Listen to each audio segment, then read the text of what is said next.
بسم الله الرحمن الرحيم. قال الله تبارك وتعالى في كلام المجيد والفرقان الحميد: إن الذين قالوا ربنا الله ثم استقاموا تتنزل عليهم الملائكة ألا تخافوا ولا تحزنوا وأبشروا بالجنة التي كنتم توعدون. وقال الله تبارك وتعالى: ومن الناس من يشري نفسه ابتغاء مرضات الله. وقال الله تبارك وتعالى: لتكون كلمة الله هي العليا. میر جمع احباب، حال دل کہہ لے، پھر التفات دلیں دوستاں رہے نہ رہے. حضرات دی وقار، بزرگوں، دوستوں، بھائیوں، میری جماعت کے بزرگ معزز علماء کرام، میں اہل حدیث یوتھ فورس کا ادنا سا خادم ہونے کی حیثیت سے، مسلک کتاب و سنت کا ادنا سا خادم اور جماعت حقہ کا ادنا سا نوکر ہونے کی حیثیت سے اپنے درد دل کو آپ کے سامنے رکھنے جا رہا ہوں. اپنے نظریے کو اور اپنے آبا کے نظریے کو، کہ اگر میرے آبا کا نظریہ صحابہ والا اور محدثین کی جماعت والا نہ ہوتا تو احسان الہی ظہیر کے بیٹے کا اعلان یہ ہے: اللہ کی قسم اپنے آبا کے نظریے کو اپنے جوتے کی نوک پر رکھتا. لیکن شرح صدر کے ساتھ اور اپنے آپ کو اور اپنے آبا کو خطا کا پتلا مانتے ہوئے یہ بات علی وجہ البصیرہ کہہ سکتا ہوں: ہم نے حضرت شہید سے اور اپنے والد گرامی سے جس نظریے کو حاصل کیا ہے، وہ نظریہ صحابہ سے لے کر اسماعیل سلفی تک اور اسماعیل شہید تک اللہ کے فضل و کرم سے اہل اسلام، اہل حدیث کی تاریخ میں ملتا ہے. وہ نظریہ کیا ہے؟ وہ نظریہ ابھی بزرگ نظم پڑھ رہے تھے اور اسی دوران میں نے اپنے خطاب کے عنوان کا انتخاب کیا کہ علامہ شہید اور یزدانی شہید کے پیغام کو، ان کے نظریے کو، ان کے مشن کو زندہ رکھیں گے، اس کے ساتھ پاسداری کریں گے.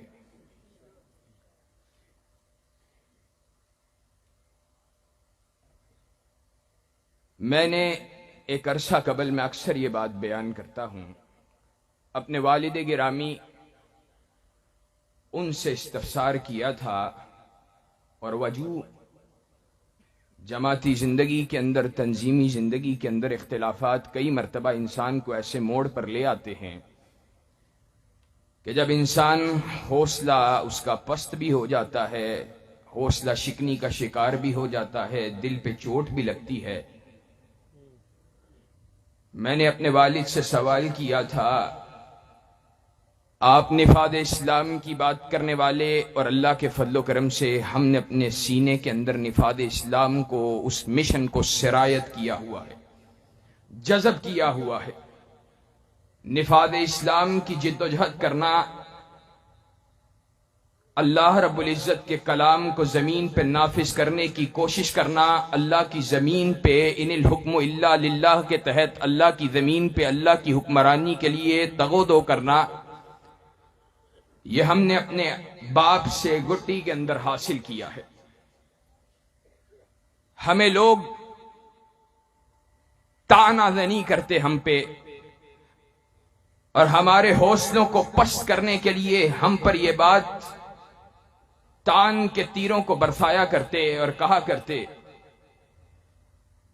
کیا نفاذ اسلام کرتے ہو؟ تمہارا نظریہ کیا ہے؟ تمہارے پاس ہے کیا؟ مجھے یاد ہے میں نے اپنے والد سے پوچھا، میں نے کہا لوگ سوال کرتے ہیں تمہارے پاس ہے کیا؟ تم کیا نفاذ اسلام رٹا رٹایا بیان کرتے ہو؟ اللہ کے فضل و کرم سے شرح صدر پہلے بھی حاصل تھا، لیکن کئی مرتبہ انسان سوال کرتا ہے اطمینان قلب کے لیے۔ جواب اپنے والد سے جو سنا وہی آج آپ کو بیان کرنے کے لیے آیا ہوں۔ وہی اللہ کے فضل سے اہل حدیث کا نظریہ بھی ہونا چاہیے اور وہی مجھ گناہگار کا نظریہ ہے۔ انہوں نے کہا آئندہ کوئی سوال کرے اور پوچھے تمہارا نظریہ کیا ہے، تمہاری زندگی کا مقصد کیا ہے، تو اس کو جواب میں کہنا ہے ہماری زندگی کا مقصد لِتَكُونَ كَلِمَةُ اللَّهِ هِيَ الْعُلْيَا ہے۔ ہماری زندگی کا مقصد یہ ہے کہ اللہ کے کلمے کو اس زمین کے اوپر سربلند کر دیا جائے، اور یہی اہل حدیث کا نظریہ ہونا چاہیے۔ نہ کسی کی پرواہ، نہ کسی کی ہیبت کی پرواہ، نہ کسی کے رعب کی پرواہ، نہ کسی کے دبدبے کی پرواہ، نہ کسی کے سرمایے کی پرواہ، نہ کسی کی چدراہٹ کی پرواہ، نہ کسی کی جاگیر کی پرواہ، نہ کسی کے عہدے منصب و وزارت کی پرواہ۔ اہل حدیث کا اعلان یہ ہونا چاہیے ہم اگر زمین پہ کسی کو بڑا مانتے ہیں یا کائنات کے ایمان کو مانتے ہیں یا اس کے خدا کائنات کے رب کو مانتے ہیں، اور ہمارا عقیدہ یہ ہے، ہمارا منہج یہ ہے، ساری کائنات روٹ جائے، ساری کائنات منہ پھیر لے، ساری کائنات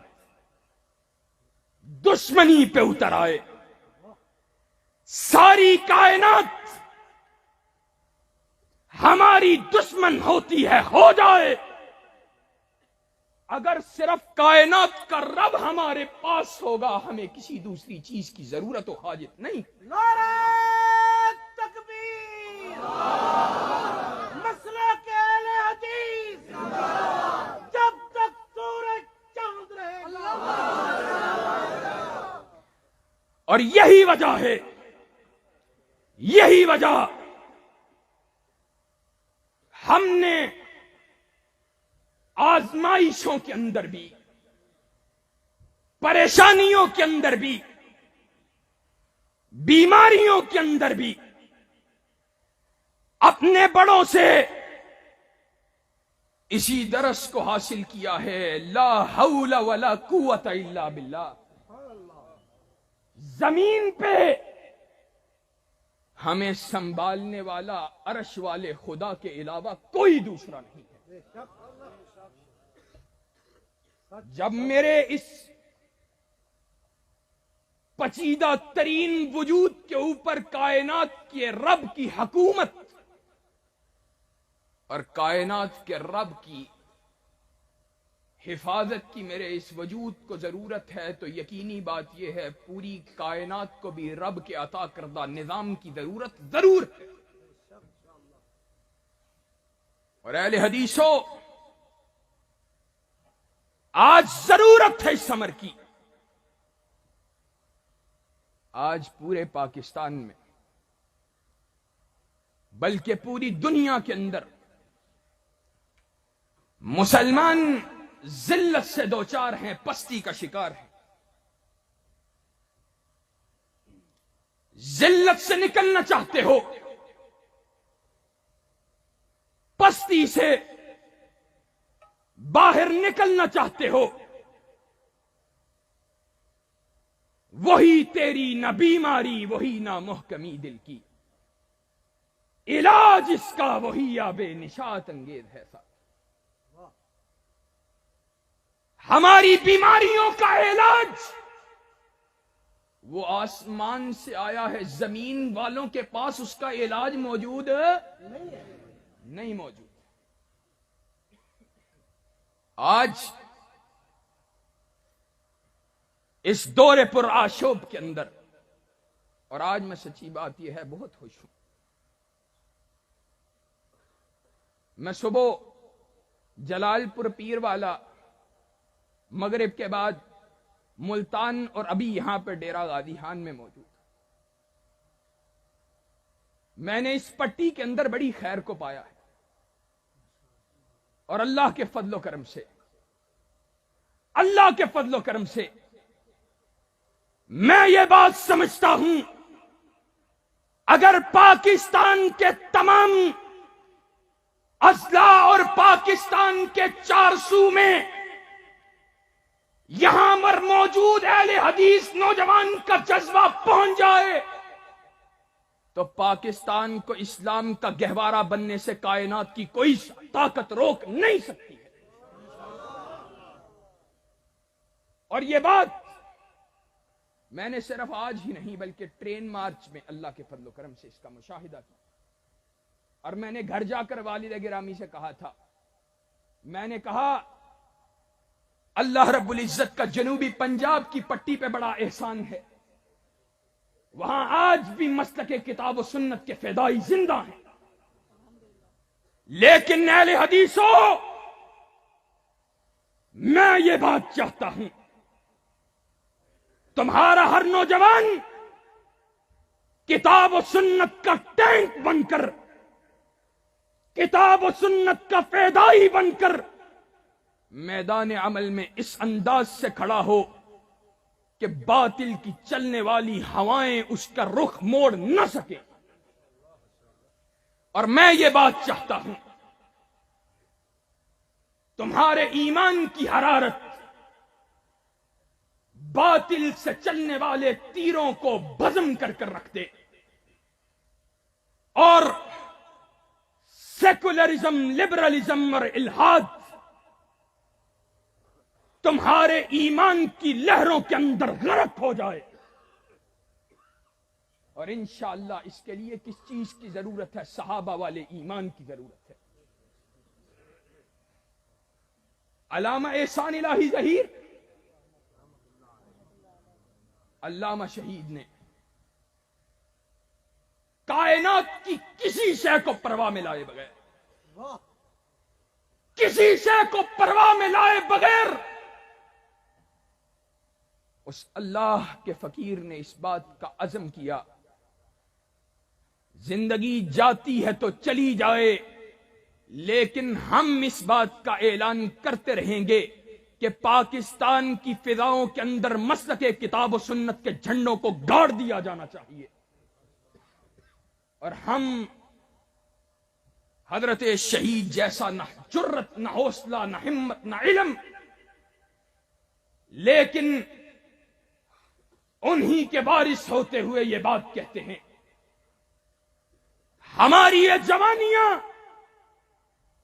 مسلک کتاب و سنت کی آبیاری کے لیے لٹ جائیں، ہمیں یہ گوارا ہے، لیکن دین پہ حرف آئے یہ بات گوارا نہیں ہے۔ نعرہ تکبیر، ہمارا عزم، ہماری آواز، قرآن و سنت کا نفاذ، ہمارا عزم، ہماری آواز، قرآن و سنت کا نفاذ۔ ایک اور نعرہ ہے، ہمارا عزم فتح یا شہادت، ہمارا عزم، ہمارا عزم۔ اور میں سچی بات یہ ہے، آج ہم نے دین کو کیا پیش کیا ہے، ہم نے دین کو کیا دیا ہے؟ صحابہ کی طرف دیکھو، حنزلہ کی بیوی کائنات کے امام کی بارگاہ میں کھڑی ہے،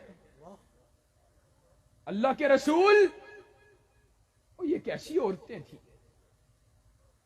آج یہ ہماری امت مسلمہ کی بیٹیاں 8 مارچ کو دین کے لبادے کو اتار کر، شریعت کی حدود کو اتار کر بازاروں اور سڑکوں کے اوپر دین بیزاری کا اعلان کرنے کے لیے نکلتی ہیں. اور یہاں پر کیسی عورتیں تھیں؟ کہا اللہ کے رسول میں کسی شکوے کو لے کے تو نہیں آئی، میرا خامن شہید ہو گیا ہے، مجھے کوئی غم اور افسوس تو نہیں ہے. سبحان اللہ. اللہ کے رسول، وہ کہتی ہوگی اللہ کے رسول غم تو بہت آیا ہے،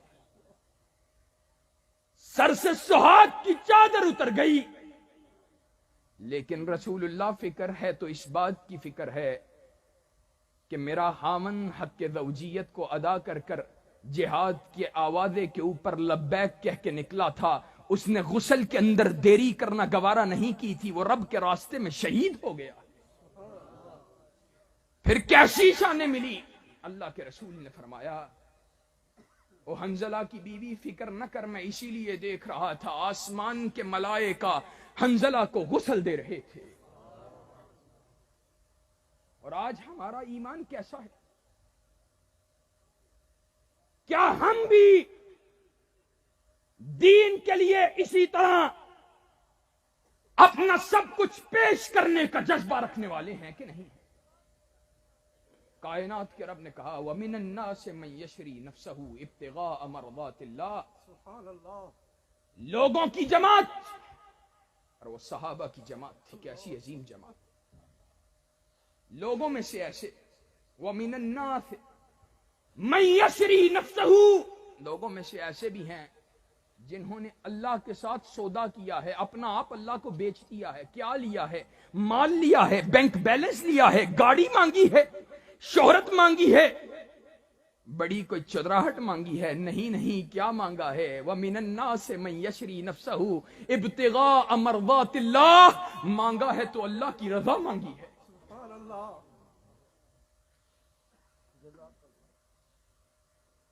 اسی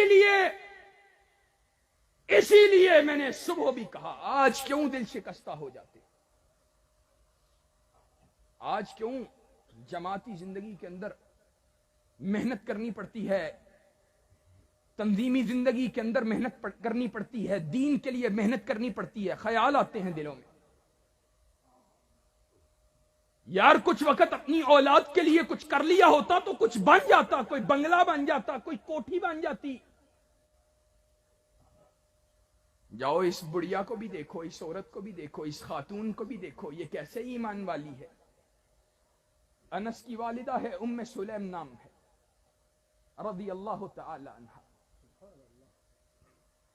مالک شوہر ہے.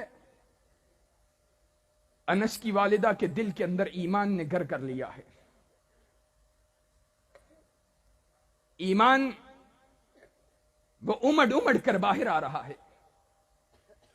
مالک لڑتا ہے، ناراض ہوتا ہے، غصہ کرتا ہے، کہتا ہے اصبوت یا ام سلیم ما صبوت ولکنی اسلمت. اور تو صابی ہو گئی ہے، بے ایمان ہو گئی ہے. کہا نہیں، بے ایمان نہیں ہوئی، بلکہ اسلام نے دل میں گھر کر لیا ہے، اسلام کو قبول کر لیا ہے. تو لکن انسا قل اشہد ان لا الہ الا اللہ. اپنے بیٹے انس، ننھے انس کو نصیحت بار بار کرتی ہے، انس لا الہ الا اللہ پڑھ، کہیں باپ کے ہاتھ بیٹا چڑھ نہ جائے، بے ایمان ہو جائے گا. لوگوں آج تمہارے پاس کیا نہیں ہے رب کا دیا ہوا، اور تمہاری دین کے لیے کیا قربانی ہے. رسول اللہ کی صحابیہ، بات لمبی، ابو طلحہ سے شادی ہوئی، وہ بھی اس کے اصرار کے اوپر. ابو طلحہ کہتے ہیں اتنا اصرار کیا ایمان نے میرے دل میں گھر کر لیا. لیکن جو بات بتلانا چاہتا ہوں وہ یہ، آج ہمارے پاس حوصلہ نہیں ہے. بچہ وہ دین کا کام کرنے کے لیے نکلا ہے، بھئی اس کو پکڑو، یہ مولویوں کے ہاتھ چڑھ گیا ہے، یہ اب ضائع ہو جائے گا. معاذ اللہ ثم معاذ اللہ. اور وہ کیا کہتی ہے؟ کہا میرے دل میں خیال آتا رسول اللہ کی بارگاہ کے اندر لوگ تحائف پیش کرتے ہیں، میں رسول اللہ کی بارگاہ میں کیا پیش کر سکتی ہوں؟ کہا پھر خیال آیا میرے پاس تو میری کل کائنات میرا بیٹا انس ہے۔ اٹھایا رسول اللہ کی بارگاہ میں چلی گئی، رسول اللہ کو کہتی ہے اللہ کے رسول آپ اس کو قبول کر لیجئے۔ آپ نے قبول کر لیا، اس نے آپ کی خدمت کی، اللہ جنت کے اندر ہمارے لیے کوئی ذخیرہ آخرت بنا دے گا۔ لوگوں، انس کہتے ہیں میں نے 10 سال رسول اللہ کی خدمت کی، میری ماں نے مجھے نصیحت کی تھی کہ تو نے رسول اللہ کا وضو کے لیے لوٹے کو بھرنا ہے، آپ کے لوٹے کو سنبھالنا ہے، آپ کی جوتی کو سیدھا کرنا ہے۔ وہ رسول اللہ کی خدمت کے اندر اپنے بیٹے کو پیش کرنے والی آج دین تم سے سوال کرتا ہے، اسلام آج یتیم ہو چکا تم سے سوال کرتا ہے، کہاں گئی وہ مائیں جو اسلام کے لیے اپنے بیٹے پیش کر سکے؟ آج سچی بات یہ ہے، آج اسلام کو تمہاری جوانیوں کی ضرورت ہے، تمہاری اولادوں کی ضرورت ہے۔ چاروں طرف سے، چار سو سے حملہ اسلام پہ، شعائر اسلام پر، شعائر اللہ پر، اور بات کو ختم کرنے کی طرف جا رہا ہوں، سمیٹنے کی طرف جا رہا ہوں۔ ہر حکومت میں اور مولوی صاحب بھی، حضرت صاحب بھی، کبھی کسی کے پیچھے کبھی کسی کے پیچھے، اس نے میرے مدرسے کی کھڑکیاں بنائی ہیں، اس نے میرے مسجد کا محراب تعمیر کروایا ہے، اس نے میری مسجد کا مینار بنایا ہے۔ مولوی صاحب وہ اپنی جگہ پر، لیکن جو دین سے غداری کی ہے اس کا کیا سوال؟ اور آج عالم یہ ہے، مدینہ کی ریاست کو تعمیر کیا ہے، آئے دن شعائر اللہ پہ حملے، پچھلی حکومتوں پہ بھی ہوتے رہے، اس حکومت میں بھی ہوتے چلے جا رہے، اور نام لیا ہے مدینہ کی ریاست کا۔ ہر کیسے بدبخت ہیں، کہتے ہیں اللہ کے نبی نے جب ریاست مدینہ کا آغاز کیا پہلے 5 سال ایسے ہی تھے، ان کے ہاں مدینہ کی ریاست کا ماڈل معیشت کے علاوہ کچھ بھی نہیں ہے، اور جبکہ میرا ماننا یہ ہے بھوکا رہنا پڑے رہا جا سکتا ہے، دین سے غداری نہیں کی جا سکتی۔ صحابہ کو نہیں دیکھا؟ خود صحابہ بیان کرتے ہیں ایسے دن بھی دیکھے کتب احادیث میں نہ ہوتا، نہ بیان کرتا، ہمیشہ یہ بات کہتا، ایسے دن بھی دیکھے کہ پتے کھا کھا کر ہمیں پخانا بھی بکریوں کی، مینگنوں کی مانند آنے لگا۔ کوئی اس مجمع میں، اس بڑے مجمع میں کوئی ایک شخص اٹھے اور بتلائے اپنی ساری زندگی کے اندر کبھی پتے کھا کر بھی گزارا کیا ہے؟ کبھی کیا ہے؟ لیکن اس دین کی خاطر رسول اللہ صلی اللہ علیہ وسلم نے اپنے صحابہ کے ساتھ شیب ابی طالب میں بھی اور اس کے بعد بھی گزارا کیا ہے۔ اما عائشہ کو آ کے پوچھا، عائشہ کچھ کھانے کو ہے؟ کہا اللہ کے رسول کچھ بھی نہیں ہے۔ کہا میں تو ایسے ہی پوچھتا ہوں، میں نے تو روزہ رکھا ہوا ہے۔ 2 مہینے میری ماں کہتی ہے، 2 مہینے کائنات کے سب سے زیادہ افضل اور بہترین شخص کے گھر میں چولہا نہیں جلا ہے۔ کوئی آئے یہاں پر اٹھے اور بتلائے ایسا کوئی ہے؟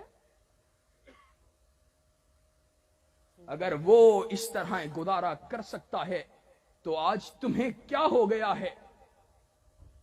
ہر چیز کو معیشت کی بھی اس کا ساتھ کیوں دیا؟ اور معیشت تو ترقی کرے مولوی صاحب، معیشت کی ترقی کے لیے، اور آج پھر جو معیشت نے ترقی کی ہے تمہارے سامنے ہے۔ یہ مدینہ کی ریاست جو خان صاحب نے بنائی ہے، اس مدینہ کی ریاست کے اندر لوگ دین کے قریب نہیں آئے بلکہ دین سے دوری کے راستے ان کو ملے ہیں۔ فحاشی عام، عریانی عام، بددیانتی عام، رشوت عام، سود عام، زناکاری عام، اور دوسری طرف میرے نبی کی مدینہ کی ریاست کا عالم کیا ہے؟ یہاں پہ 3 برس سے زائد گزر گئے اور وہاں پہ 3 دن بھی نہیں گزرے ہیں۔ اللہ کے رسول نے اپنے صحابہ کو روانہ کیا، جاؤ یمامہ کے گورنر کو گرفتار کر کے لاؤ، سمامہ ہے۔ واقعہ لمبا اور تفصیل بہت، لیکن جو بات میں بتلانا چاہتا ہوں وہ کیا ہے؟ ستون کے ساتھ باندھا، کہا میری طرف دیکھو، کہا کیا دیکھو؟ اللہ اکبر، ان تقتل تقتل زاد من وان تنعم تنعم علی شاکرین۔ کہا اللہ کے رسول اگر قتل کرو گے تو ایسے گروہ سے تعلق رکھنے والا ہوں کہ جو میرے قتل کے بدلہ لینے کے لیے ضرور آئیں گے، اور اگر معاف کرو گے تو شکر گزار پاؤ گے۔ 3 دن کے بعد رسول اللہ نے، 3 دن لگاتار ایسا ہوا، رسول اللہ نے کہا یہ بڑا آدمی ہے میرے صحابہ، اس کو چھوڑ دو۔ وہ نکلا، کچھ آگے گیا، کھجوروں کے باغ کے پاس سے وضو کر کے واپس پلٹا اور نبی کریم کے بارگاہ میں حاضر ہوا، اور آ کے کیا کہتا ہے؟ کہتا ہے لا الہ الا اللہ محمد الرسول اللہ۔ اس نے 3 دن اللہ کے رسول کی ریاست کو دیکھا ہے، 3 دن، اور کوئی ایسا نہیں ہے کہ جس کا دل پہلے سے نرم تھا۔ اس نے خود کہا معاذ اللہ ثم معاذ اللہ، اس نے کہا اللہ کے رسول آج سے پہلے کائنات میں سب سے زیادہ بدترین چہرہ اگر مجھے کسی کا لگتا تھا وہ تو آپ کا لگتا تھا، اور سب سے بدترین بلد اگر کوئی لگتا تھا وہ تو مدینہ کا بلد لگتا تھا، سب سے بدترین آپ کا مذہب لگتا تھا۔ اور پھر جواب میں کہا 3 دن رسول اللہ کی ریاست کو دیکھ کر، 3 دن اہل حدیثوں اسی ریاست کا قیام ہم چاہتے ہیں، ہم چاہتے ہیں۔ اور ریاست کو دیکھ کر کہا تھا، ایک کہا لا الہ الا اللہ محمد الرسول اللہ، اور دوسرا کیا کہا؟ کہا اللہ کے رسول لیکن آج عالم یہ ہے کائنات میں سب سے زیادہ عزیز چہرہ اگر کسی کا لگتا ہے تو وہ آپ کا لگتا ہے، اور سب سے زیادہ عزیز بلد اگر کوئی لگتا ہے تو وہ مدینہ کی یہ بلد لگتی ہے۔ اور پھر موضوع نہیں ہے لیکن پھر بھی اہل حدیث کا منہج ضرور بیان کروں گا۔ پھر سوال کیا، کہا عمرہ کے ارادے کے لیے نکلا تھا، اب آپ بتلائیں کہ عمرے کے لیے جاؤں کہ نہ جاؤں، اور کیسے جاؤں؟ معنی و مفہوم یہ ہے اسلام کو قبول کرنے کے بعد اتباع بھی اگر کسی کی کرنی ہے، مدینہ کی ریاست کے قیام کے بعد نظام بھی اگر کسی کا لاگو کرنا ہے تو وہ محمد الرسول اللہ صلی اللہ علیہ وسلم کا کرنا ہے۔ اور انشاءاللہ ثم انشاءاللہ اہل حدیث کے نوجوانوں اس عزم کے لیے میدان عمل میں آنے کے لیے تیار ہو، قربانیاں دینی پڑی دینے کے لیے تیار ہو، دفاع دین کے لیے، صحابہ کے منہج کی رکھوالی کے لیے، مسلک کے کتاب و سنت کی یابیاری کے لیے تمہیں بلائیں گے، آؤ گے انشاءاللہ، خون دل دے کے نکھاریں گے روح برگ گلاب کہ ہم نے گلشن کے تحفظ کی قسم کھائی ہے۔ وآخر دعوانا ان الحمدللہ رب العالمین۔